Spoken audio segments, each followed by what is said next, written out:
بسم اللہ الرحمن الرحیم، السلام علیکم ورحمۃ اللہ وبرکاتہ۔ عابد راجہ چینل کی طرف سے آج میں اپنے دوستوں کو رسول اللہ صلی اللہ علیہ وآلہ وسلم کا ایک بہت ہی پیارا فرمان سناؤں گا۔ آپ دوستوں نے اس پر ضرور عمل کرنا ہے۔ نبی اکرم صلی اللہ علیہ وآلہ وسلم نے فرمایا کہ ایک شخص کا انتقال ہوا، قبر میں اس سے سوال ہوا تمہارے پاس کوئی نیکی ہے؟ اس نے کہا کہ میں لوگوں سے خرید و فروخت کرتا تھا، اور جب کسی پر میرا قرض ہوتا تو میں مالداروں کو مہلت دیا کرتا تھا اور تنگ دستوں کے قرض کو معاف کر دیا کرتا تھا، اس پر اس کی بخشش ہوگی۔ یعنی ایک شخص سے قبر میں سوال ہوا کہ تمہارے پاس کوئی نیکی ہے؟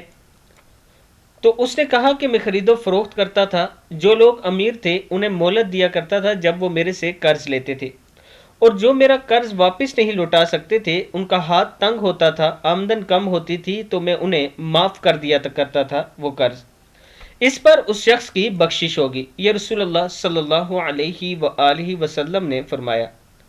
دوستو، اگر اللہ تعالیٰ نے آپ کو مال دیا ہے تو جو غریب لوگ آپ سے قرض لیتے ہیں، یا تو انہیں مہلت دیا کریں یا معاف کر دیا کریں، اللہ تعالیٰ آپ کو اس کا بہت زیادہ اجر دے گا اور آپ کے مال میں بھی برکت ڈالے گا۔ السلام علیکم ورحمۃ اللہ وبرکاتہ۔